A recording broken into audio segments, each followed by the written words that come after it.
మధ్యాహ్న కాల సమయంలో దేవుని గ్రంథాన్ని మనం నేర్చుకుంటాం. ద్వితీయోపదేశ కాండము మొదటి భాగం మనం చూసాం. మొదటి భాగము 4 అధ్యాయాలు. ఆ 4 అధ్యాయాల్లో ఇశ్రాయేలీయుల యొక్క అరణ్యపు ప్రయాణపు చరిత్ర కొత్త తరం వారికి తెలియజేస్తూ ఉన్నాడు. తెలియజేస్తూ ఆయన ఏమంటున్నాడంటే, నేను కూడా కనాను వెళ్ళడానికి అవకాశం లేకుండా అయింది, మిమ్మును బట్టి దేవుడు నా మీద కోపపడ్డాడు అని మోషే ప్రస్తావించాడు.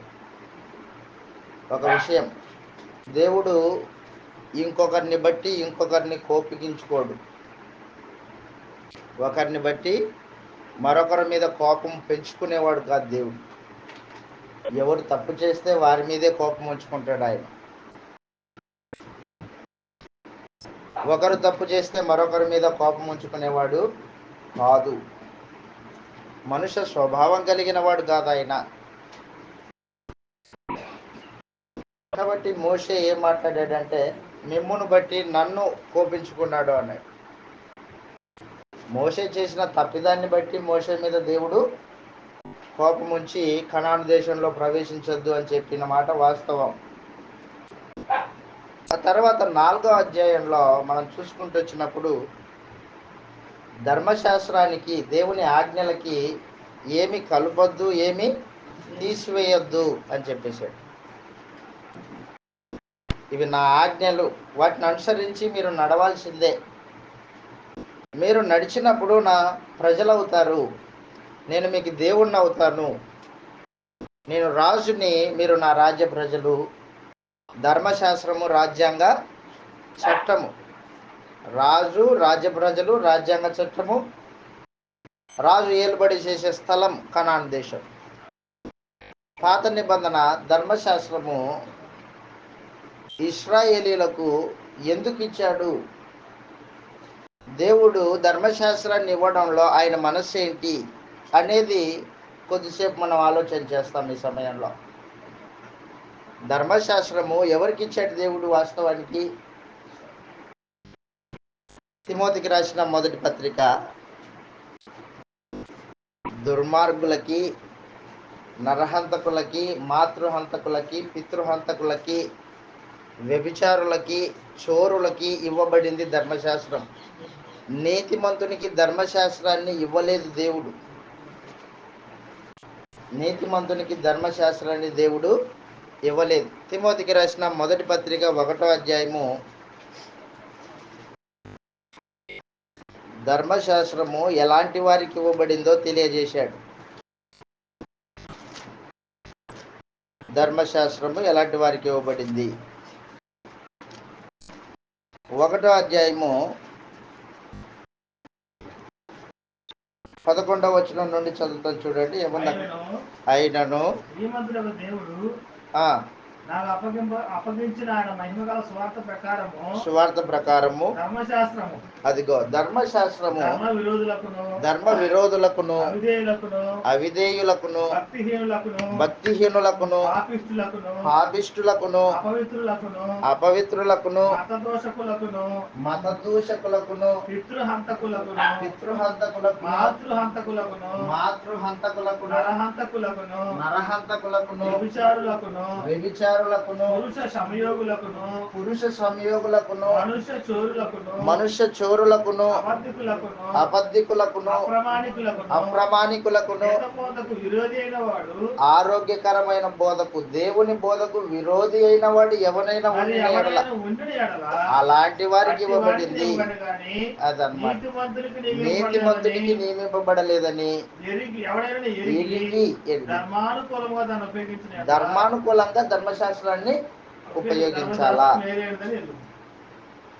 కాబట్టి ధర్మశాస్త్రం ఇవ్వడంలో దేవుని ఉద్దేశం. ఎలాంటి వారికి ఇచ్చాడు అసలు? మంచివాడికి ధర్మశాస్త్రం ఎందుకు? మంచివాడికి ధర్మశాస్త్రం ఎందుకు? మంచివాడికి ధర్మశాస్త్రం అవసరం లేదు. నీతిగా బ్రతికే వాడికి ధర్మశాస్త్రము అవసరం లేదు. మరి ఎలాంటి వారికి ఇచ్చాడు? ఇదిగో లిస్టు చెప్పాడు. ఎంతమంది ఉన్నారు? చాలా మంది ఉన్నారు. పితృహంతకులు, పాపిష్టులు, మనుష్య చోరులు, ఇలాంటి వారికి ధర్మశాస్త్రం ఇవ్వబడింది. ఈ ధర్మశాస్త్రము ఇశ్రాయేలీలకి ఇచ్చినప్పుడు వారు ఐగుప్తు దేశంలో 400 సంవత్సరాల పాటు విగ్రహారాధన, ఆచారాలు, పద్ధతులు, లోక సంబంధమైన పాపమును అంటించుకుని ఉన్నవాళ్ళు. పాపిష్టి జనాంగం. అలాంటి వారికి ధర్మశాస్త్రం ఇవ్వబడింది. వారు మంచోళ్ళని దేవుడు వారిని ఎన్నుకోలేదు. వారు పాపులని ఆయనకి తెలుసు. అయినప్పటికీ వారి యొక్క బానిసత్వ బతుకుల నుండి మోషే ద్వారా విడిపించి వారికి కనాను దేశానికి తీసుకెళ్తున్నాడు ఆయన. కనాను దేశము అవిశ్వాసులు పొందే దేశం కాదు, అది దుర్మార్గులు పొందే దేశం కాదు. కాబట్టి ఆ కనాను దేశానికి వెళ్ళడానికంటే ముందుగానే వారికి భక్తి నేర్పించడానికి, వారిని ఒక నీతి కలిగిన జనాంగముగా తీర్చిదిద్దడానికి, వారిని దేవుని ప్రజలుగా రూపుమార్చడానికి ఆలోచన చేశాడు దేవుడు. ఆలోచన చేసి ధర్మశాస్త్రాన్ని ఇచ్చాడు అరణ్యంలో. కాబట్టి ధర్మశాస్త్రాన్ని ఇవ్వడంలో దేవుని ఉద్దేశం మనం గమనించాల. ఇశ్రాయేలీలు కనాను దేశానికి వెళ్ళడానికంటే ముందుగానే కనాను దేశంలో 7 జాతుల జనాలు ఉన్నారు. 7 జాతుల జనాంగాలు ఉన్నారు. ఈ 7 జాతుల జనాంగాలు ఎలాంటి వారంటే దుర్మార్గులు.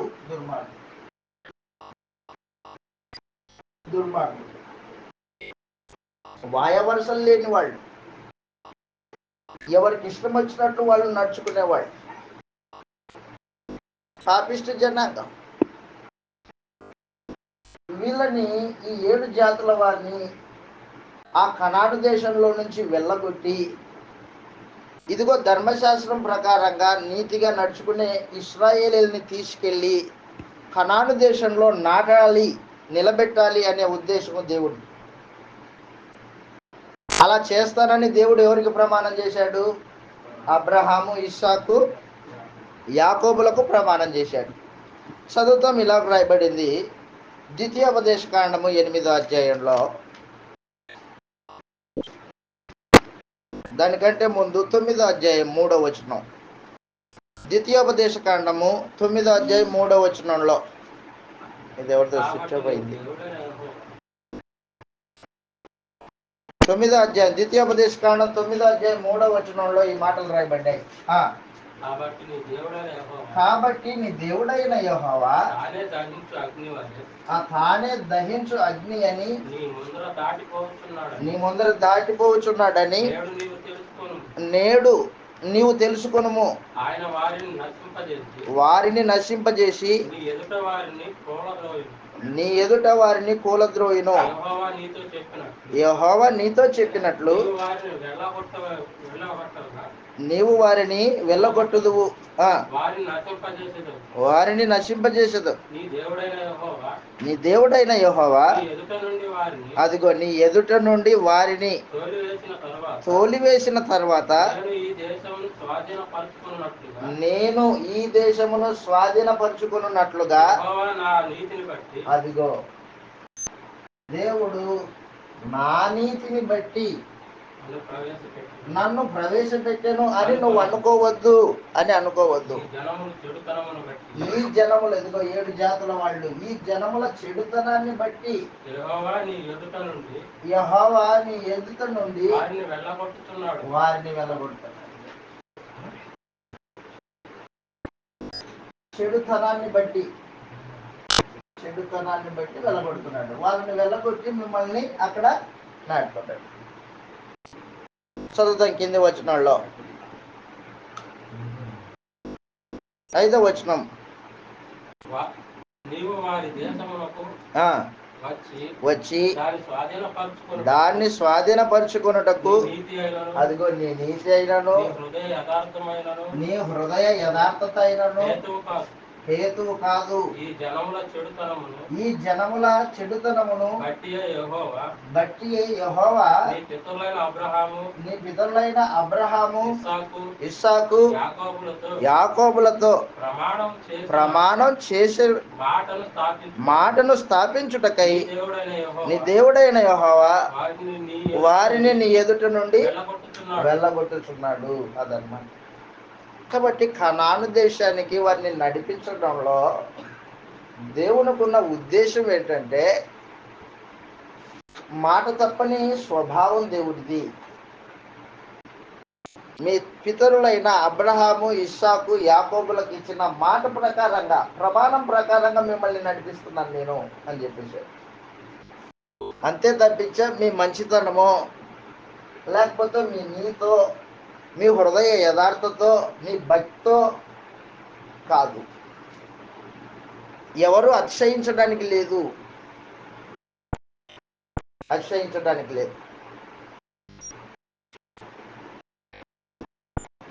వారి సొంత భక్తి వలన వారి సొంత నీతి వలన ఇశ్రాయేలీలు కనాను దేశానికి నడిపింపబడలేదు. దేవుడే వారి పితరులతో చేసిన ప్రమాణాన్ని నెరవేర్చడానికి, స్థాపించడానికి, మాట ఇచ్చిన వాడు నమ్మదగిన వాడు అని ఇశ్రాయేల్ ప్రజలు కూడా తెలుసుకోవాలి అనే ఉద్దేశంతో దేవుడు ఏం చేశాడంటే వారిని కనాను దేశానికి నడిపించాడు అనిపించాడు. ఎన్నిసార్లు విసిగించినా, ఎన్నిసార్లు దేవుని మీద సనుగుకున్నా, వారి సనుగులని వారి విసుగులని అన్నిటినీ భరించి దేవుడు ఇస్తానన్నాడు. కనాను దేశంలో నీ 4వ తరం వారిని స్థాపిస్తానన్నాడు అబ్రహాంతో. ఆ మాట ప్రకారంగా నడిపిస్తూ ఉన్నాడు. ఆదికాండం 12వ అధ్యాయం 3వ వచనంలో ఈ మాటలు రాయబడ్డాయి. ఆదికాండం 12వ అధ్యాయం 3వ వచనంలో ఈ మాటలు రాయబడ్డాయి. ఆదికాండం 12వ అధ్యాయం 3వ వచనంలో అబ్రహాముని దేవుడు పిలిచినప్పుడు ఇలాగ చెబుతూ ఉన్నాడు, నీవు ఆశీర్వదించు వారిని ఆశీర్వదించేదను, నిన్ను దూషించు వారిని శపించెదను, భూమి యొక్క సమస్త వంశములను నీ యందు ఆశీర్వదించబడుదునని అబ్రహాముతో అనగా యెహోవా అతనితో చెప్పిన ప్రకారము అబ్రహాము వెళ్ళెను. అదన్నమాట. కాబట్టి దేవుడు ఏం చేశాడంటే వాగ్దానం చేశాడు కనాను దేశాన్ని. ఆ వాగ్దానం చేసిన ప్రకారంగా అబ్రహాము యొక్క 4వ తరం వారికి కనాను దేశాన్ని స్వాధీనపరచబోతున్నాడు. ప్రమాణము నెరవేర్పు కొరకు కార్యక్రమాలు జరిగించాడే తప్ప ఇశ్రాయేలులు ఏమో పెద్ద గొప్ప జనాంగమనో లేకపోతే పెద్ద నీతిమంతులనో లేకపోతే మంచివారనో యథార్థమంతులనో కాదు. ఈ రోజున కూడా క్రీస్తు యేసునందు ఉచితముగా మనకు అనుగ్రహించిన రక్షణ మనం ఏదో మంచివారమని కాదు ఆయన మనకి అనుగ్రహించింది. మనం ఇంకా పాపులంగా ఉండంగానే క్రీస్తు మన కొరకు చనిపోయాడు. పాపుల్ని ప్రేమించే దేవుడు ఆయన. వాస్తవానికి పాపిని ప్రేమించి వాడి పాపము నుండి వాడిని విడిపించి తనతో సమాధాన పంచుకొని తన సహవాసానికి పిలిచిన వాడు దేవుడు. తిమోతికి రాసిన మొదటి పత్రికలో స్వకీయ సంకల్పాన్ని బట్టి మనల్ని పిలిచాడు క్రీస్తునొద్దకు. ధర్మశాస్త్రం అనే మాటలు అయిపోయిన తర్వాత మాట్లాడుతూ ఉన్నాడు. తిమోతికి రాసిన మొదటి పత్రిక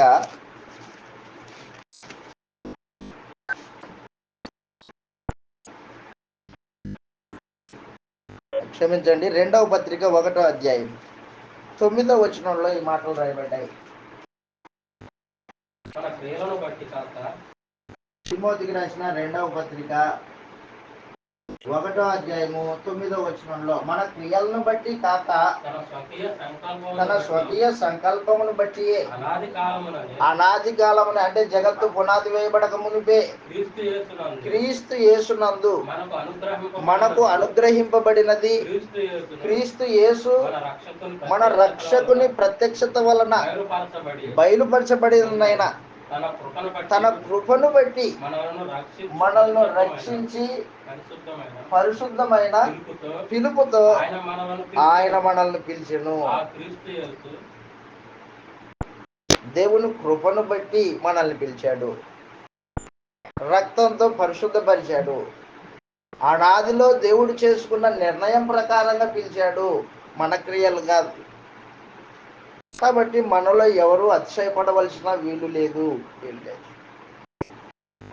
నేను గొప్పవాడిని కనుక దేవుడు నన్ను తన కుమారుని యొద్దకు పిలుచుకున్నాడు. అబద్ధం. నువ్వేం పెద్ద గొప్పోడివి కాదు, నేను పెద్ద గొప్పోడిని కాదు. జగత్తుకు పునాది వేయబడక మునిపే దేవుడు క్రీస్తులో మానవ జాతిని ప్రేమించాడు. ఎఫెసీయులకు రాసిన పత్రిక 1వ అధ్యాయం 4వ వచనంలో ఈ మాట రాయబడింది. ఎఫెసీయులకు రాసిన పత్రిక 1వ అధ్యాయం 4వ వచనం. ఎట్లనగా తన ప్రియుడు యేసుక్రీస్తు, దేవుని ప్రియుడు యేసు ప్రభు, తన ప్రియుని యందు తాను ఉచితముగా మనకు అనుగ్రహించిన, దేన్ని అనుగ్రహించాడు దేవుడు? కృపా మహిమకు కీర్తి కలగాలని చిత్త ప్రకారము దయా సంకల్పము చొప్పున యేసుక్రీస్తు ద్వారా తనకు కుమారులుగా స్వీకరించున్నట్లు మనల్ని ముందుగా ఎంత ముందుగా మనల్ని ముందుగా ఎంత ముందుగా భూమి లేదు, ఆకాశం లేదు, మానవుడు లేదు, అసలు జగత్తే లేదు. ఆ మాటకు వస్తే జగత్తుకి పునాదులు వేయబడక మునిపే క్రీస్తులో మనల్ని ఏర్పాటు చేసుకున్నాడు. నీ గురించి ఆలోచన చేసింది ఇప్పుడు కాదు.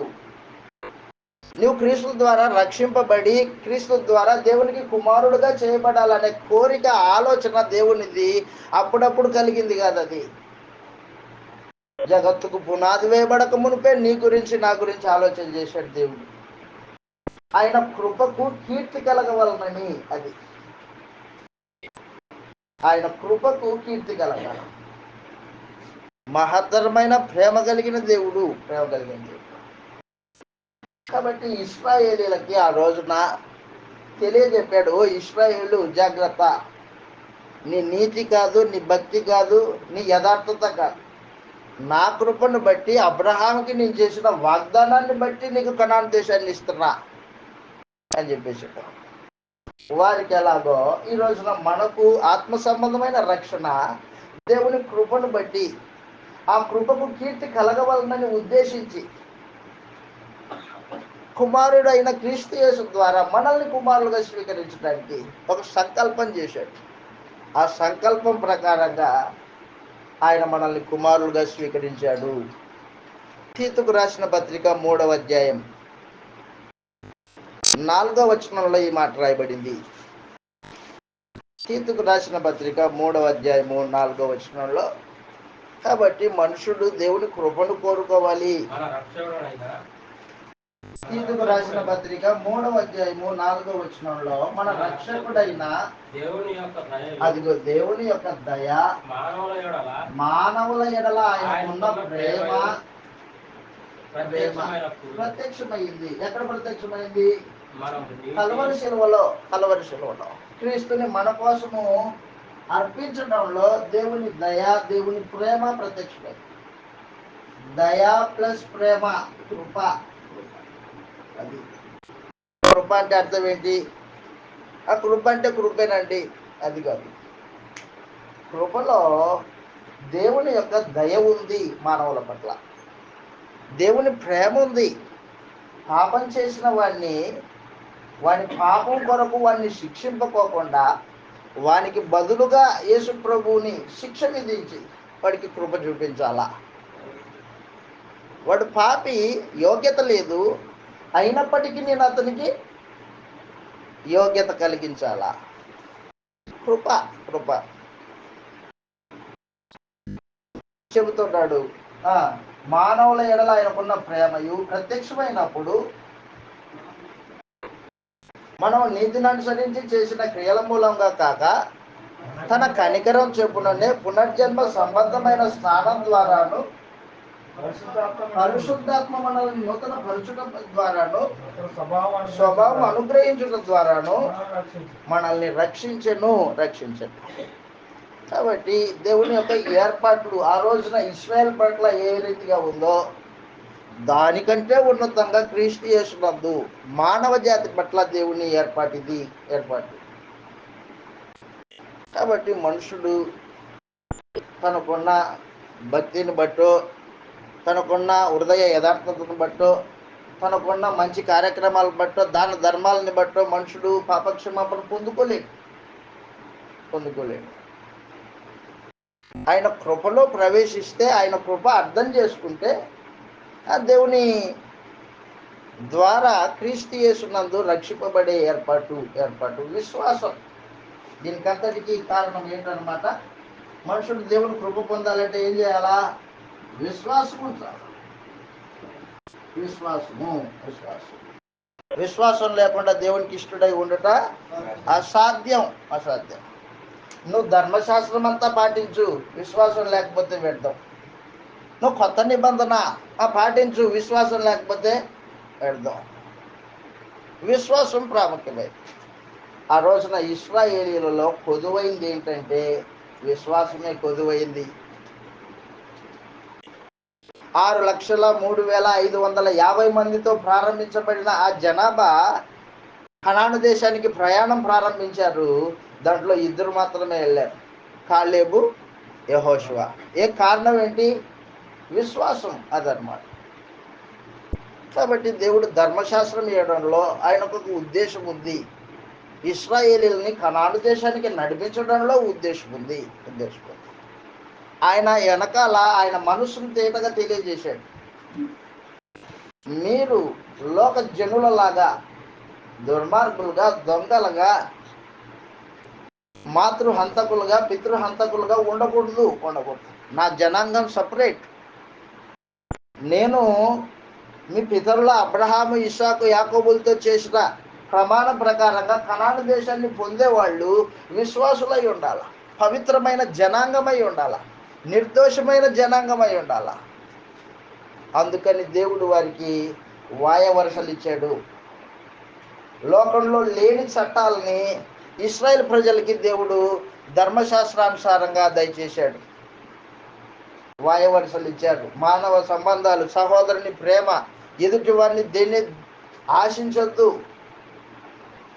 భక్తి, దేవుడు ఒక్కడే, నేను ఒక్కడే దేవుడిని, ఏ విగ్రహం దేవత కాదు అని ఒక ప్రత్యేకమైన ఆజ్ఞలు జారీ చేశాడు.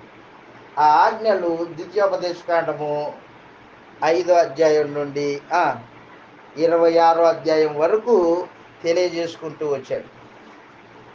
దాన్ని చదివితే మనకు అర్థమవుతూ ఉంటుంది. ఆ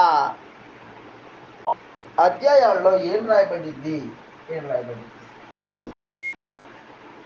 రెండో విషయం గుర్తుపెట్టుకోండి. ధర్మశాస్త్రాన్ని దేవుడు వారికి ఇవ్వడంలో దేవుని ఉద్దేశం.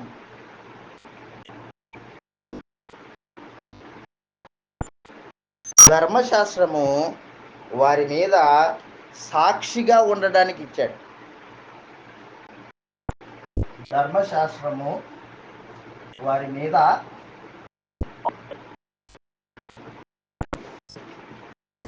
సాక్షిగా ఉండడానికి ఇచ్చాడు. సాక్షిగా కాదు, సాక్ష్యముగా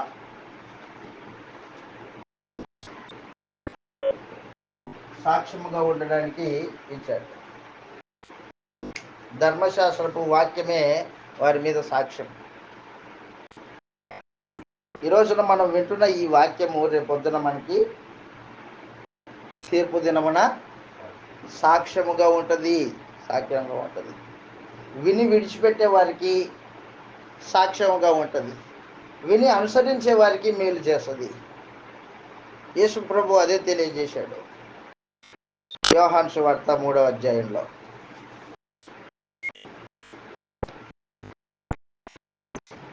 యోహాను సువార్త 3వ అధ్యాయంలో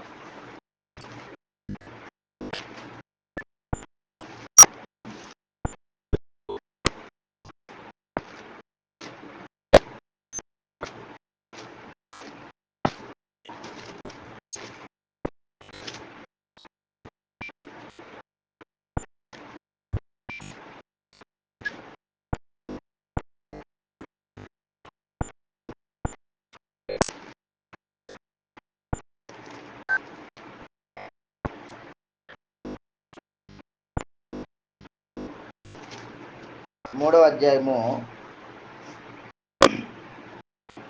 20వ వచనం నుండి చదివితే ఇలాగంటూ ఉన్నాడు.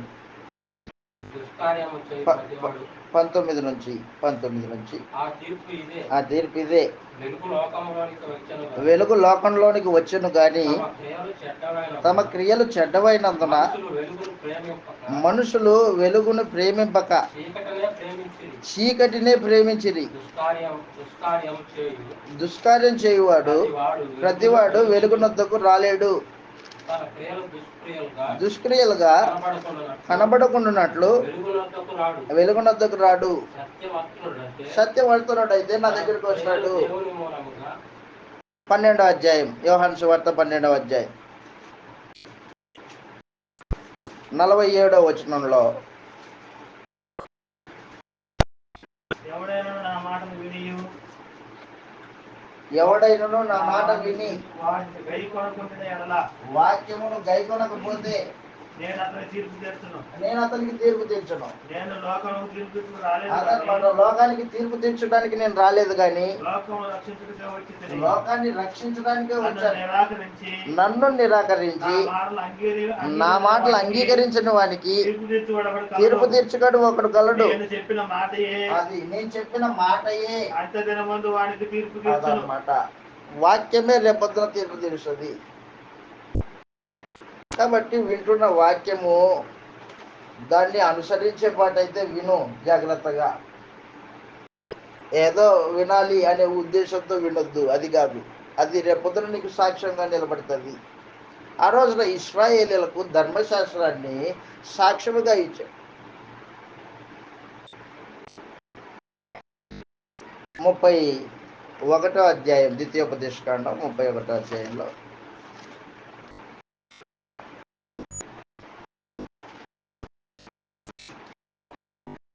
31వ అధ్యాయము 24వ వచనం నుండి చదువుతాం. 24వ వచనం నుండి. ధర్మశాస్త్ర వాక్యములు మోషే గ్రంథమందు శాంతముగా వ్రాయుట ముగించిన తర్వాత యెహోవా నిబంధన మందసమును మోయు ఆ లేవీయులను చూచి ఆజ్ఞాపించినదేమనగా మీరు ఈ ధర్మశాస్త్ర గ్రంథమును అదిగో మీరు ఈ ధర్మశాస్త్ర గ్రంథమును తీసుకొని మీ మీ దేవుడైన యెహోవా నిబంధన మందసము ప్రక్కన ఉంచుడి. నిబంధన మందసం పక్కన ఉంచండి. అది అది అక్కడ అక్కడ నీ మీద సాక్షార్థముగా ఉండును. అదనమాట. ధర్మశాస్త్రము వారి మీద సాక్షార్థముగా ఉండడానికి ఇచ్చాడు. సాక్షార్థముగా ఉండడం. 32వ అధ్యాయము 45వ వచనం నుండి చదువుతాం. 44 నుంచి మోషేయు నూను కుమారుడైన యెహోషువయు ఈ కీర్తన మాటలన్నీ ప్రజలకు వినిపించిరి. మరియు మోషే ఈ మాటలన్నీ ఇశ్రాయేల్ అందరితో చెప్పి చాలించి మరలా వారితో ఇట్లా నేను అగో మీతో సాక్ష్యముగా నేడు నేను పలికిన ఈ మాటలన్నిటినీ మీ మనస్సులో పెట్టుకొని మీ సంతతి వారు ఈ ధర్మశాస్త్ర వాక్యములన్నిటిని అనుసరించి నడుచుకునే వాళ్ళని వారికి ఆజ్ఞాపించును. సాక్ష్యంగా ఉండడానికి ఒక కీర్తన కూడా పాడాడంట మోషే. కీర్తన కూడా పాడాడు. కాబట్టి దేవుని వాక్యము రేపొద్దున సాక్షార్థముగా ఉంటుంది. ధర్మశాస్త్రము ఇశ్రాయేలీలకు సాక్ష్యముగా ఉండడానికి దేవుడు అనుగ్రహించాడు. ధర్మశాస్త్రాన్ని ఇవ్వడంలో దేవుని యొక్క ఉద్దేశం అది. కాబట్టి ధర్మశాస్త్రంలో ప్రాముఖ్యంగా ఒకటి నైతిక సూత్రాలు ఉన్నాయి. నైతిక సూత్రాలు, ఆజ్ఞలు, నైతిక ఆజ్ఞలు ఇచ్చాడు. నీతిగా ఎలా నడుచుకోవాలో చెప్పాడు. నీతి ఎలా కలుగుతుందో చెప్పాడు. నీతిగా ఎలా నడుచుకోవాలో చెప్పాడు. ద్వితీయోపదేశకాండం 5వ అధ్యాయము 20వ వచనంలో చదువుతాం. ఈ మాటలు రాయబడ్డాయి. నైతిక ఆజ్ఞలు. నీ పొరుగువాని మీద అబద్ధ సాక్ష్యం పలకకూడదు. నీ పొరుగువాని భార్యను ఆశింపకూడదు. ఆ ఇంటినైనను వాని పొలమునైనను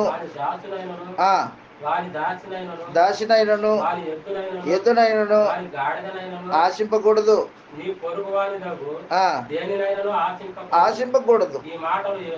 ఈ మాటను యెహోవా ఆ పర్వతం మీద అగ్ని మేఘ గాఢాంధకారంలో గొప్ప స్వరముతో అదనమాట. ధర్మశాస్త్రము 10 ఆజ్ఞలు రాతి పలకల మీద రాసి ఇచ్చాడు. ఆయన మీరేమీ చెప్పలేదు. 6వ అధ్యాయం 25వ వచనం. ద్వితీయోపదేశకాండం 6వ అధ్యాయం 25వ వచనంలో మన దేవుడైన యెహోవా మనకు ఆజ్ఞాపించినట్లు ఆయన సన్నిధిని ఈ సమస్తమైన ఆజ్ఞలు అనుసరించి మనం నడుచుకున్నప్పుడు మనకి నీతి కలుగును. అదనమాట. ఇశ్రాయేలీలు నీతి కలిగిన జనాంగం. నీతి కలిగి నడుచుకోవాలి అని దేవుడు ఇశ్రాయేలు మధ్యలో ఎదురు చూశాడు. లోకంలో ఉన్న జనాంగము నీతి లేని జనాంగం. కానీ మీరు నా ప్రజలు నీతి కలిగి నడుచుకోవాలా, నా ఆజ్ఞలను అనుసరించి నడిస్తే నీకు నీతి కలుగును అని దేవుడు ధర్మశాస్త్రాన్ని అనుగ్రహించాడు. వారేం చేశారంటే ఇశ్రాయేలీల నాయకులు సన్హెడ్రిన్ 70 మంది న్యాయాధిపతులు చూసాం కదా మనం. ఆ న్యాయాధిపతులు ఏం చేశారంటే దేవుడు కోరుకున్నది నీతి కావాలని కోరుకుంటే వాళ్ళు ఆ నీతిని పక్కన పెట్టి భౌతిక చిన్నవి ఆజ్ఞలు పాటించారు. దశంభాగాలు ఇచ్చారు. ఆయన కోరుకుంది నీతి న్యాయాలు తన ప్రజల మధ్యలో, కానీ వారు ఇచ్చింది చిన్న ఆజ్ఞలు. వారికి అనుకూలమైనవి పాటించారు, ప్రతికూలమైనవి విడిచిపెట్టేశారు. మత్తయి సువార్త 23వ అధ్యాయం యేసు ప్రభు ఆ విషయాన్ని తెలియజేశారు. మత్తయి సువార్త 23వ అధ్యాయం. ధర్మశాస్త్రము ఆజ్ఞలు దేవుడు వారికి ఇచ్చినప్పుడు ఆయనకున్న ఉద్దేశం ఏంటి అది అన్నమాట మనం చూస్తుంది. మత్తయి సువార్త 23వ అధ్యాయము ప్రత్యేకించి 23వ వచనం చదువుతాం. అయ్యో వేషధారులైన శాస్త్రులారా, పరిసయ్యులారా, మీరు పుదీనాలోను సోపులోను జీలకర్రలోను 10వ వంతు చెల్లించి ధర్మశాస్త్రంలో ప్రధానమైన విషయములలో అనగా న్యాయం, కనికరం, విశ్వాసం విడిచిపెట్టారు. వాటిని మానక వీటిని మానుకోకుండా వీటిని చేయాలి. కొత్తిమీరలోను పుదీనాలోను సోపులోను దశంభాగాలు ఇచ్చేది. వాళ్ళు ఏం చేశారంటే ప్రధానమైన విడిచిపెట్టారు, వాళ్ళకు అనుకూలమైన చిన్నవి చేశారు. ధర్మశాస్త్రం వలన కలుగు నీతిని వాళ్ళు జరిగించలేదు, క్రియలలో జరిగించలా. ధర్మశాస్త్రం ఏమో దేవుడు గొప్పగా ఇచ్చాడు వారికి, అయినప్పటికీ దాన్ని వారు అనుసరించలేదు. న్యాయము, కనికరము, విశ్వాసం కావాలని నేను ధర్మశాస్త్రం ఇచ్చాను మీకు, కానీ మీరేం చేశారు? చిన్న చిన్న వాటిని చేసి ప్రాముఖ్యమైన వాటిని విడిచిపెట్టేశారు అని చెప్పేసి. మీకా గ్రంథం 6వ అధ్యాయం. ధర్మశాస్త్రాన్ని దేవుడు ఇవ్వడంలో ఆయనకు ఒక ఉద్దేశం ఉంది. మీకా గ్రంథము 6వ అధ్యాయము 6వ వచనం నుండి చదువుతాం. 6వ అధ్యాయం 6వ వచనంలో, నేను ఏమి తీసుకొని వచ్చి యెహోవాని దర్శింతును, ఏమి తీసుకొని వచ్చి మహోన్నతుడైన దేవుని సన్నిధిని నమస్కారం చేయుదును, దహన బలులను, ఏడాది దూడలను అర్పించి దర్శించునా, పొట్టేళ్లను, ఆయనకు సంతోషం కలగజేయునా, నా అతిక్రమమునకై నా జ్యేష్ఠ పుత్రుణ్ణి నేనెత్తునా, నా పాప పరిహారమునకై నా గర్భఫలము నేను ఎత్తున్నా. మనుషుడా, ఏమి ఉత్తమమో అది నీకు తెలియజేయబడి ఉంది. అదిగో న్యాయంగా నడుచుకున్నటయు, కనికరమును ప్రేమించుటయు, దీన మనసు కలిగి నీ దేవుని ఎదుట ప్రవర్తించుటయు, ఇంతే కదా యెహోవా నిన్ను అడుగుతున్నాడు. అదనమాట దేవుని కోరిక. అది ఇశ్రాయేల్ ప్రజల మధ్యలో ధర్మశాస్త్రాన్ని ఇవ్వడంలో ఆయన ఉద్దేశం అది. న్యాయము, కనికరము, విశ్వాసం. కానీ వాళ్ళు ఏం చేశారంటే బలులు అర్పించేది, వేలాది కోడలు, నదులంతా విస్తార తైలం. ఎవరికి కావాలా? అవన్నీ దేవుడికి కావాలా? అవసరం లేదు ఆయనకి అవసరం లేదు. ఆయనకు కావాల్సింది మనుషుల హృదయంలో నుండి న్యాయం కావాలా, నీతి కావాలా, కనికరం కావాలా, ఎదుటి వారిని ప్రేమించేది కావాలి, దేవుని ఎదుట దీన మనసు కలిగి, తగ్గింపు స్వభావం కలిగి, సాత్వికత్వం కావాలి, తను తాను తగ్గించుకునేవాడు కావాలి ఆయనకి. ఆ ఉద్దేశంతో ధర్మశాస్త్రాన్ని ఇచ్చాడు ఆయన.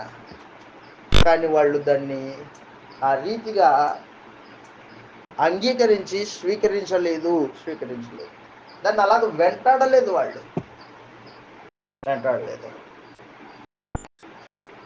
ధర్మశాస్త్రాన్ని దేవుడు వారికి ఇవ్వడంలో మరొక ఉద్దేశం ఏంటంటే, ఈ ధర్మశాస్త్రము క్రీస్తు వద్దకు నడిపించడానికి బాలశిక్షకుడుగా ఉండాలని ఇచ్చాడు. ధర్మశాస్త్రము క్రీస్తు వద్దకు నడిపించడానికి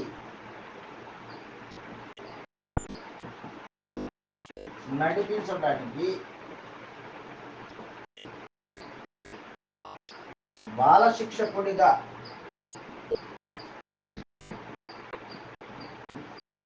ఉండునట్లు ఇచ్చాడు.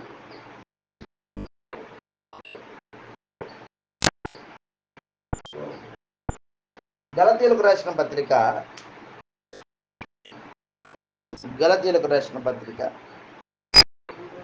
నేను చెప్తుంది మీకు అర్థమవుతుందా? ఎందుకంటే ధర్మశాస్త్రాన్ని దేవుడు ఇశ్రాయేలుకి ఇవ్వడంలో ఆయన ఉద్దేశం ఏంటో, ఆయన మనసు ఏంటో మనం గ్రహించకపోతే ఈ ద్వితీయోపదేశ కాండము 5 కాండాలు నేర్చుకున్న తర్వాత మనకేం ప్రయోజనం ఉండదు. ఈ 5 కాండాలు నేర్చుకున్నామంటే ధర్మశాస్త్రం విషయంలో దేవుని ఉద్దేశం ఏంటో, ఆయన మనసు ఏంటో గ్రహించాలా. అప్పుడు ఆ గ్రంథాన్ని నేర్చుకున్నట్టు లెక్క. గలతీయులకు రాసిన పత్రిక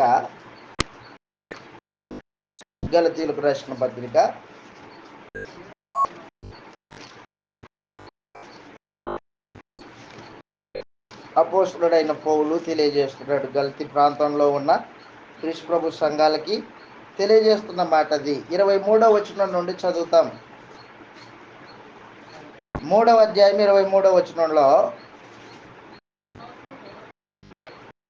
విశ్వాసము వెల్లడి కాకమునుపు ఇక ముందుకు బయలుపరచబడబోవు విశ్వాసము అవలంబింపవలసిన వారముగా చెరలో ఉంచబడినట్టు మనము ధర్మశాస్త్రమునకు లోనైన వారిమైతిమి. కాబట్టి మనము విశ్వాస మూలముగా నీతిమంతులమని తీర్చబడినట్లు క్రీస్తునొద్దకు మనల్ని నడిపించుటకు ధర్మశాస్త్రము మనకు బాలశిక్షకుడాయను ఆయన. కాబట్టి ధర్మశాస్త్రాన్ని ఇవ్వడంలో దేవుని యొక్క ఉద్దేశం క్రీస్తునొద్దకు నడిపించడానికి ఇచ్చాడంతే.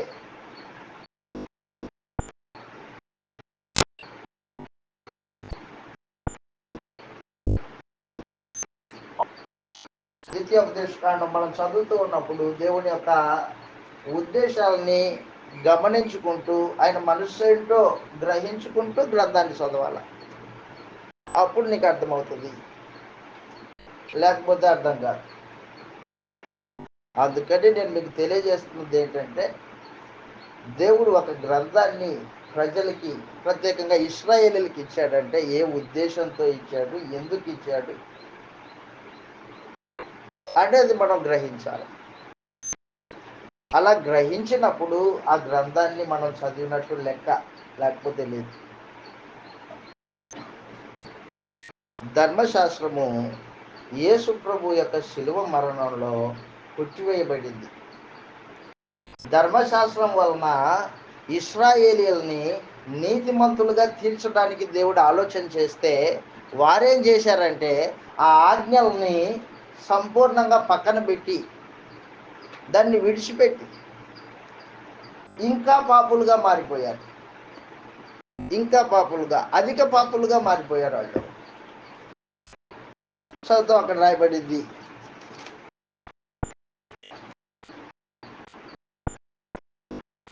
రోమిలకు రాసిన పత్రిక 7వ అధ్యాయంలో 7వ అధ్యాయము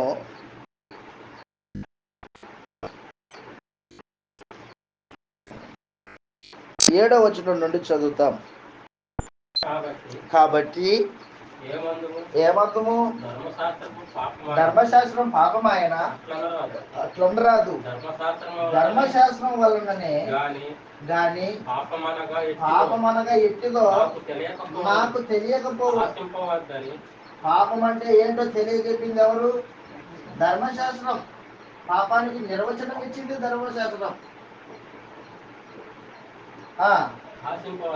ధర్మశాస్త్రము ఆశింపవద్దని చెబితే నాకు దురాశ అనేది ఎట్టిదో తెలిసి వచ్చింది.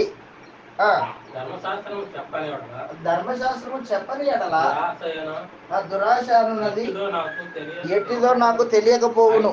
అయితే పాపము ఆజ్ఞను హేతువు చేసుకొని, కారణం చేసుకొని సకల విధమైన దురాశలను నా యందు పుట్టించెను. ధర్మశాస్త్రము లేకమునుపు నేను పాపము మృతం. ఒకప్పుడు నేను ధర్మశాస్త్రం లేకుండా ఉంటుంది, జీవించుచు ఉంటుంది. కానీ ఇప్పుడు ఆజ్ఞ వచ్చినప్పుడు పాపమునకు మరలా జీవం వచ్చి, పాపానికి జీవం వచ్చింది. నేనైతే చనిపోయాను. అప్పుడు జీవార్థమైన ఆజ్ఞ ధర్మశాస్త్రం మరణార్థమైనట్టు నాకు కనబడేను. దేవుడేమో జీవాన్ని ప్రసాదించడానికి, నీతి కలిగిన జనాంగము రూపుమార్చబడడానికి ధర్మశాస్త్రం ఇస్తే, ఈ ధర్మశాస్త్రము వారి మీద ఎలాగుంది? ఆజ్ఞ భారముగా ఉంది.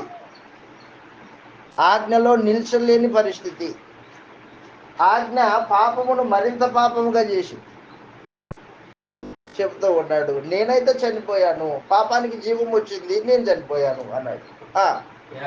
ఏలయనగా పాపము ఆజ్ఞను ఆధారం చేసుకొని, హేతువు చేసుకొని నన్ను మోసపుచ్చి దాని చేత నన్ను చంపేసింది. ధర్మశాస్త్రాన్ని ఇచ్చింది దేవుడు దేనికి? నీతిగా, న్యాయము, కనికరం కలిగిన జనాంగముగా ఇశ్రాయేలు రూపుమార్చడానికి ఇచ్చాడు ఆయన. కానీ ఏమైంది అది? దానివలన వారికి వచ్చిన లాభం ఏంటి? ఇశ్రాయేలుకి భారముగా ఉంది. వారు ధర్మశాస్త్రానుసారమైన నీతిని వెంటాడిన వాళ్ళు కాదు. వాళ్ళు చదువుతాం, ఇలాగ రాయబడింది. గలతీయులకు రాసిన పత్రిక, రోమిలకు రాసిన పత్రిక 9వ అధ్యాయము 30వ వచనం నుండి చదివితే అక్కడ అంటున్నాడు, 30వ వచనంలో రోమీయులకు రాసిన పత్రిక 9వ అధ్యాయం 30వ వచనంలో అట్లయితే మనం ఏమందుము, నీతిని వెంటాడని అన్యజనులు నీతిని అనగా విశ్వాసం మూలమైన నీతిని పొందిరి. అయితే ఇశ్రాయేలు అదిగో నీతికి కారణమైన నియమమును వెంటాడినను ఆ నియమములో అందుకోలేదు. నీతికి కారణంగా ఉండడానికి ఇచ్చాడు దేవుడు ధర్మశాస్త్రాన్ని. కానీ వాళ్ళు ఏం చేశారంటే నీతిని అందుకోలేకపోయారు, దాన్ని అనుసరించి బతకలేకపోయారు. అది ఇశ్రాయేల్ ప్రజల మీద భారముగా ఉంది, మోయలేని కాడిగా ఉంది. అప్పుడు యేసు ప్రభుని దేవుడు పంపించి భూమి మీదకి ఈ అడ్డముగా ఉన్న ఈ ధర్మశాస్త్రాన్ని శిలువ మీద కొట్టివేయించాడు. యేసు ప్రభు భూమి మీదకి వచ్చినప్పుడు ధర్మశాస్త్రానుసారమైన జీవిత విధానాన్ని జీవించినవాడు. యేసు ప్రభు యొక్క జీవితాన్ని మనం చూస్తే ఆయన యొక్క క్రియలన్నీ, పస్కా పండుగ కానీ, ఆ గుడారాల పండుగ కానీ, యెరూషలేముకి వెళ్ళడం కానీ, బలులు అర్పించేటప్పుడు ఆ పౌరవ పిల్లలు ఆ మందిరంలో పరిస్థితులన్నీ చూసి అక్కడ ఉన్న వారి మీద కోపపడడం కానీ, ఇదంతా దేన్ని బట్టి జరిగింది? ధర్మశాస్త్రానుసారమైన జీవిత విధానం అన్నమాట. దాన్ని నెరవేర్చి కొట్టేస్తాడు. మోయలేని కాడిగా ఉంది కాబట్టి. ఈ రోజున క్రైస్తవులు కనీసము ధర్మశాస్త్రాన్ని దేవుడు ఏ ఉద్దేశంతో ఇచ్చాడో ఆలోచన చేయలేని పరిస్థితి. అది అక్కడ ఉంది కదా బైబిల్లో. అంటే ఎందుకు ఉంది, ఏ ఉద్దేశం కొరకు ఉంది, దాన్ని ఎందుకు ఇప్పుడు ఇంకా బైబిల్లో పెట్టాడు, ఇదేం పట్టించుకోడు. అంతా అర్థం చేసుకుని చదివి దాన్ని ధ్యానించే మనిషి కావద్దు, మనిషి కావద్దా? గ్రంథం దగ్గర ఓపిక కలిగి చదివితే అర్థమవుతుంది.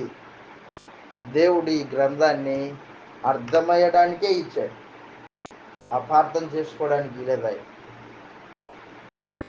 కాబట్టి దయచేసి గుర్తుపెట్టుకో, ద్వితీయోపదేశకాండంలో దేవుడు ధర్మశాస్త్రాన్ని ఎందుకు ఇచ్చాడో ఆయన ఉద్దేశం తెలియజేశాడు.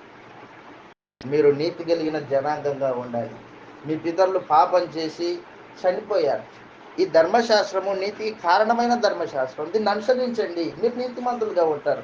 లోక జనులందరికంటే ఈ ఆజ్ఞలు మీకు జ్ఞానం కలిగిగా ఉంటాయి అని చెప్పేశాడు. ద్వితీయోపదేశకాండము 4వ అధ్యాయంలో ఈ ధర్మశాస్త్రపు ఆజ్ఞలను అనుసరించి బ్రతికితే మీరు లోకపు జనులలో జ్ఞానవంతులుగా కనిపిస్తారు అని చెప్పాడు ఆయన.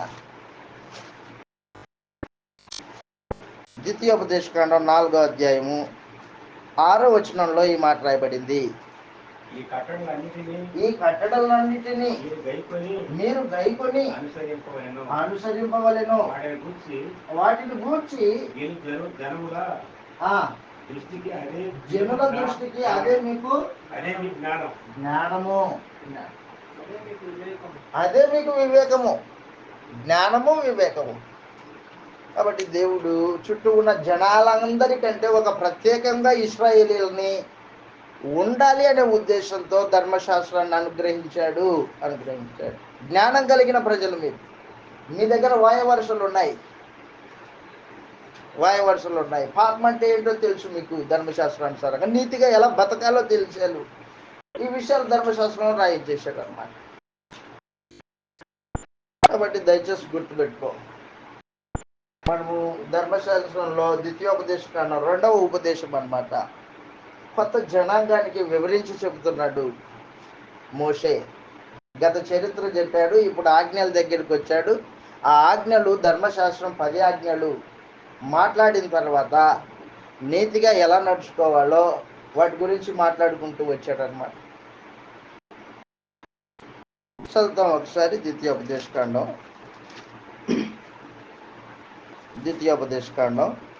4వ అధ్యాయం 7వ వచనంలో ఏలయనగా మనము ఆయనకు మొరపెట్టినప్పుడల్లా మన దేవుడైన యెహోవా అదనమాట.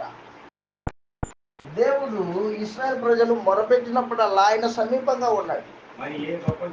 ఏ గొప్ప జనమునకు ఏ దేవుడు సమీపంగా ఉండలేదు. మన దేవుడు ఉన్నాడు. మీరు నీళ్లు కావాలని ఏడ్చినప్పుడు ఆయన బండి నుంచి నీళ్ళు ఇచ్చాడు. ఎండ తగలకూడదని మీకు మేఘం ఇచ్చాడు. వెలుగులో నడవాలని మీకోసము అగ్నిస్తంభాన్ని ఏర్పాటు చేసి పెట్టాడు. చెప్తున్నాడు కిందికి, మరియు నేడు నేను మీకు ఆజ్ఞాపించుచున్న ఈ ధర్మశాస్త్రం అంతటిలో ఉన్న కట్టడలు నీతి విధులు గల గొప్ప జనమేది. మనమే గొప్ప జనం, ఎవరు లేరు అంటున్నాడు మోషే. అయితే జాగ్రత్త పడు, నీ కన్నులారా చూచిన వాటిని మరవక ఉండునట్లు అవి నీ జీవిత కాలమంతయు నీ హృదయంలో నుండి తొలగిపోకుండానట్లు నీ మనస్సును బహు జాగ్రత్తగా కాపాడుకో. అదన్నమాట. దేన్ని కాపాడుకోవాలా? మనస్సుని, హృదయాన్ని. అవి నీ హృదయంలో ఉండాలా. అవి నీ హృదయంలో నుంచి తొలగిపోకుండా జాగ్రత్తగా కాపాడుకోవాలి. నువ్వేం చూసావో, దేవుడు ఏ కార్యక్రమాలు జరిగించాడో, ఏ ఆజ్ఞలైతే దేవుడు నీకు ఇచ్చాడో అవి మర్చిపోకూడదు. కాబట్టి మోషే ఏం చేస్తున్నాడంటే ధర్మశాస్త్రం యొక్క ఆజ్ఞలు, విధులు, కట్టడలు వారికి సంపూర్ణంగా తెలియజేయడం ప్రారంభించాడు 4వ అధ్యాయంలో. అక్కడి నుంచి ఆజ్ఞలు తెలియజేస్తూ వచ్చాడు. ధర్మశాస్త్రము ఒక మత వ్యవస్థ.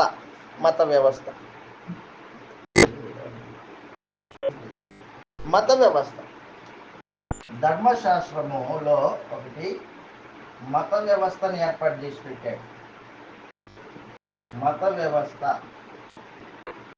మత వ్యవస్థ అంటే దేవునికి అర్పించే బలులు, నైవేద్యాలు, వీటికి సంబంధించినవి అన్నమాట. ద్వితీయోపదేశకాండం 12వ అధ్యాయం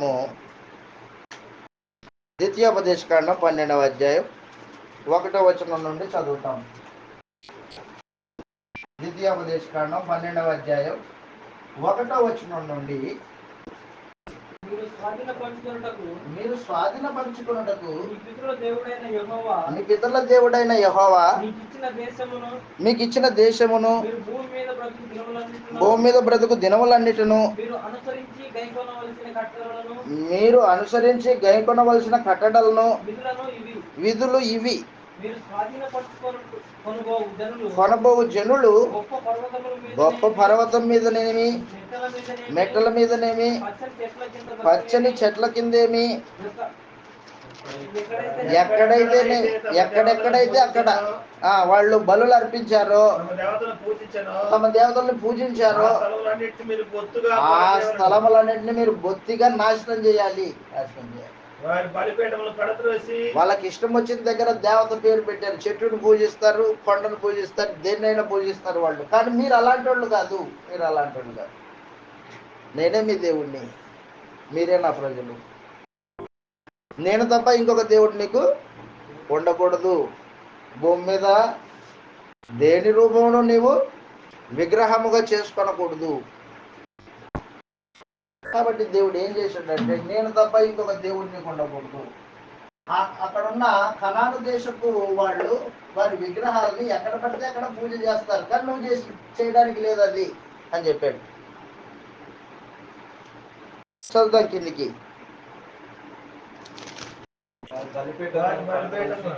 వారి బలిపీఠములను పడద్రోసి విగ్రహాలను పగలగొట్టి వారి దేవతా స్తంభములన్నిటినీ అగ్నితో కాల్చివేసి కూలద్రోసి వాటి పేర్లు అచ్చట లేకోకుండా నశింపజేయాలి. వారు తమ దేవతలకు చేసినట్టు మీరు మీ దేవుడైన చేయకూడదా? చేయకూడదు. వాడు చేసినట్టు చేయకూడదు. రోమన్ క్యాథలిక్ వాళ్ళు ఏం చేస్తారు? లోకం ఏం చేస్తే అది చేస్తారు. అదే ప్రతి ఒక్కరిని పూజ చేస్తారు సమాధి దగ్గరికి వెళ్ళి. వాడు చేసినట్టు చేయొద్దు. చదువుతాం. మీ దేవుడైన యెహోవా సమస్త గోత్రములలో తన నామమును స్థాపించుకొనుటకు నివాస స్థానంగా ఏర్పరచుకొని స్థలం అదనమాట. దేవుడు ఒక నివాస స్థానాన్ని ఏర్పాటు చేసుకుంటాను అని చెప్పాడు. నివాస స్థలం అక్కడికే మీరు అక్కడికే యాత్రలు చేయాలి. అక్కడే బలులు అర్పించాలా. బలులను ప్రతిష్ఠిత అర్పణలను మీరు చేయు నైవేద్యాలు అన్ని ఇక్కడికే తీసుకురావాలి.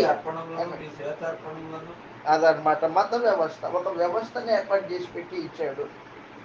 వాళ్ళు చేస్తున్నట్లు చేయొద్దు. నువ్వు నీ దేవుడైన యెహోవా ఏర్పాటు చేసుకున్న ఒక స్థలం ఉంది. ఆ స్థలం దగ్గరికే నీ బలులు నీ అర్పణలు తీసుకొని రావాలా. అక్కడే ఆయన్ని ఆరాధించాలా. అయ్యా నేను రాలేదండి, నా ఇష్టం వచ్చినట్లు ఇలా చేసుకుంటాను ఇంటి దగ్గర, లేదు, అవకాశం లేదు. అలా చేస్తే పాపం. 13వ అధ్యాయము 1వ వచనంలో దేవుడు ఏం చేశాడంటే, మత వ్యవస్థలో దేవునికి ఇశ్రాయేలీలకి మధ్యలో ఉన్న ఈ బాంధవ్యాన్ని ఎవరే గాని, ఏ అబద్ధ ప్రవక్తే గాని మధ్యలో వీరి బాంధవ్యాన్ని విడదీయకూడదు.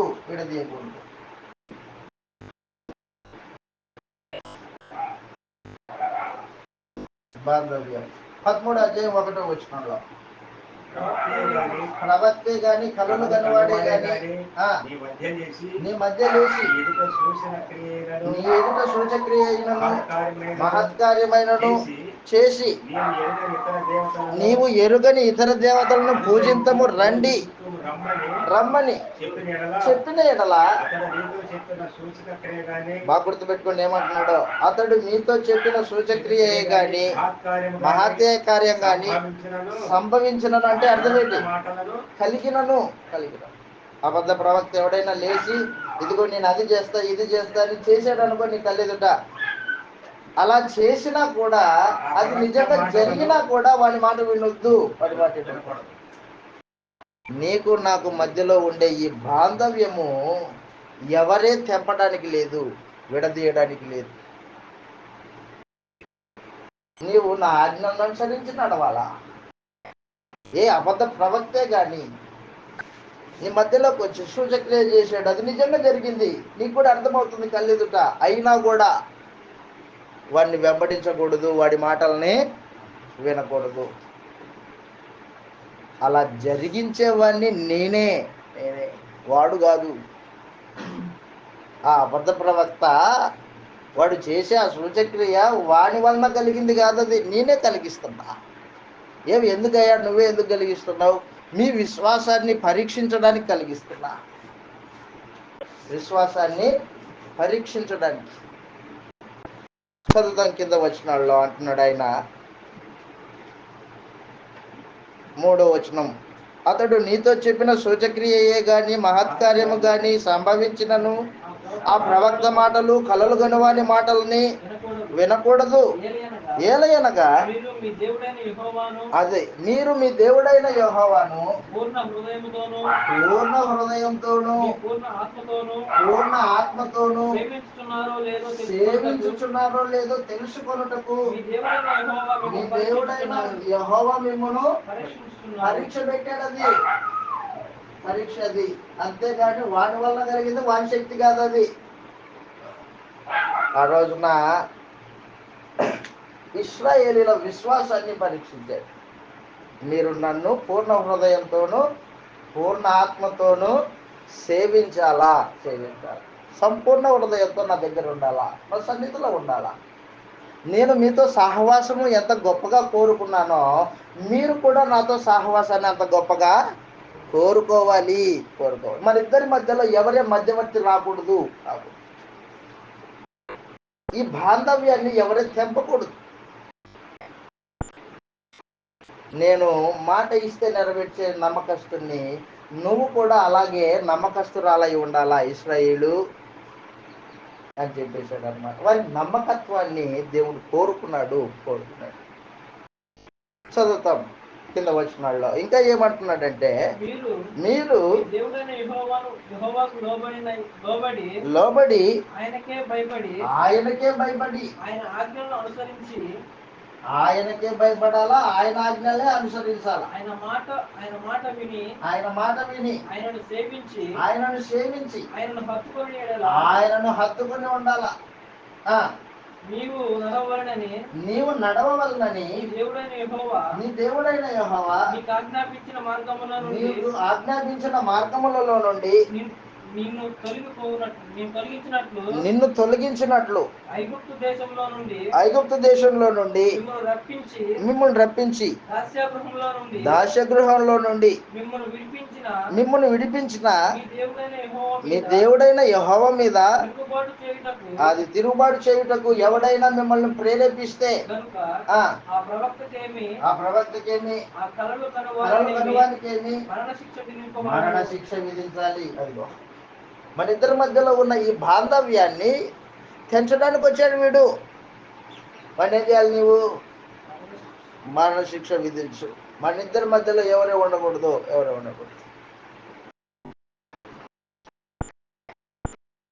కాబట్టి దేవుడు ఇశ్రాయేలీలకు ధర్మశాస్త్రాన్ని ఇచ్చినప్పుడే ఏం చేశాడంటే, ఆ ధర్మశాస్త్రంలో మొదటి ఆజ్ఞ చెప్పాడు, నేనే మీ దేవుడైన యెహోవాను, నేను తప్ప ఇంకొక దేవుడు మీకు ఉండకూడదు.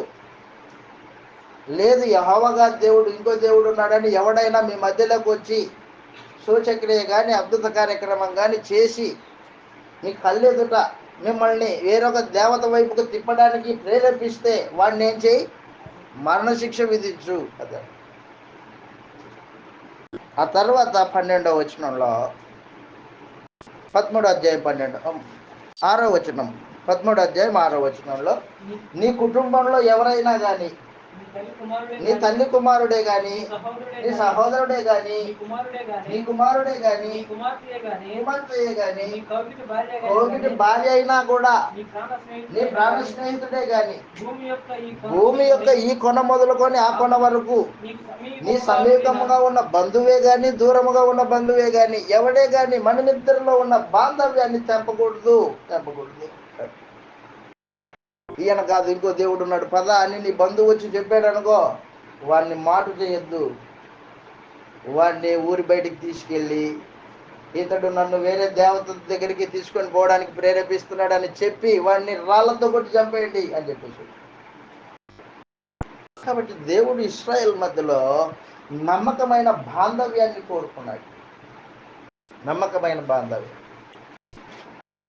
ఇంకొక దేవత దగ్గరికి ఎవరు ప్రేరేపించినా వెళ్ళదు. నీ కుటుంబంలో ఉన్నవారైనా, నీ కోగిటి భార్య అయినా.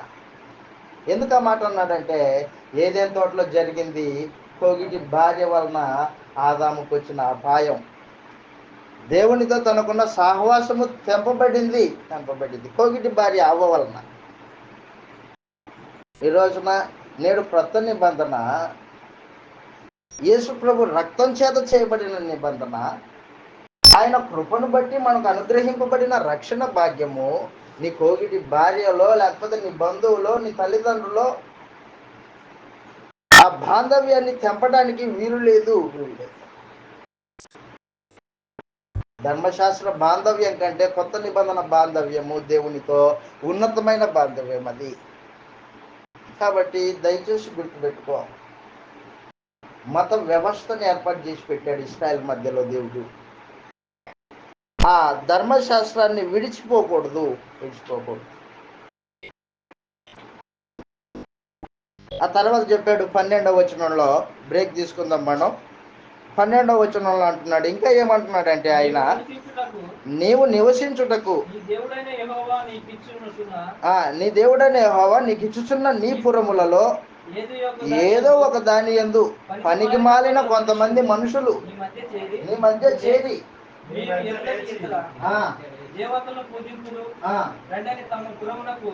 కొంతమంది మనుషులు పోగయ్యి గుంపయ్యి వేరొక దేవతను పూజిస్తాను రండి అని చెబితే నీవు వినిన ఎడల నీవు ఆ, ఆ సంగతిని శోధించి ఆ సంగతిని శోధించి అంటే విచారించి బాగుగా విచారించు. బాగుగా విచారించాలి. అది నిజమైన ఎడల అది నిజమైన ఎడల అనగా అతి హేయమైనది ఆ, నీ మధ్య జరిగిన ఎడల నీ మధ్య జరిగిన ఎడల ఆ పురవాసులను ఆ పురవాసులను అవశ్యముగా కత్తివాత ఆవశ్యముగా ఆవశ్యముగా సంహరించి దానిని దానిలో సమస్తమును దాని పశువుని కత్తివాత నిర్మూలన చేయవలను. అది సమాచారం. కాబట్టి నీకు నాకు మధ్యలో ఉన్న ఈ బాంధవ్యాన్ని ఇశ్రాయేలు ఎవరైతే తెంపకూడదు. అబద్ధ ప్రవక్తలు మన మధ్యలో ఉన్న బాంధవ్యాన్ని తెంపకూడదు. నీ సొంత ఇంటి వారు కుటుంబీకులు బాంధవ్యాన్ని తెంపకూడదు. ఒక గుంపు పనికి మాలిన గుంపు ఎవరైనా కానీ గుంపుగా లేచి యెహోవా దేవుడు కాదు ఇంకో దేవుడు ఉన్నాడు పద అని ఎవడైనా మిమ్మల్ని ప్రేరేపిస్తే గుంపులో చేరొద్దు అన్నాడు. గుంపులో చేరొద్దు. కాబట్టి దేవుడు వారిని ధర్మశాస్త్రం ఇచ్చేటప్పుడే ఒక విధానమైన ఒక క్రమబద్ధమైన జీవన విధానాన్ని వారికి ఏర్పాటు చేశాడు ధర్మశాస్త్రంలో. ధర్మశాస్త్రము మనము ఒక క్రమమైన విధానంలో అర్థం చేసుకున్నప్పుడు దేవుడు ఎంత గొప్ప ఆజ్ఞలు ఇచ్చాడు అనేది అర్థమవుతూ ఉంటుంది మనకి. అది వారి మత వ్యవస్థ. దేవునికి ఇశ్రాయేలుకి మధ్యలో ఉన్న బాంధవ్యము. బ్రేక్ తర్వాత మరలా వచ్చి కూర్చుందాం.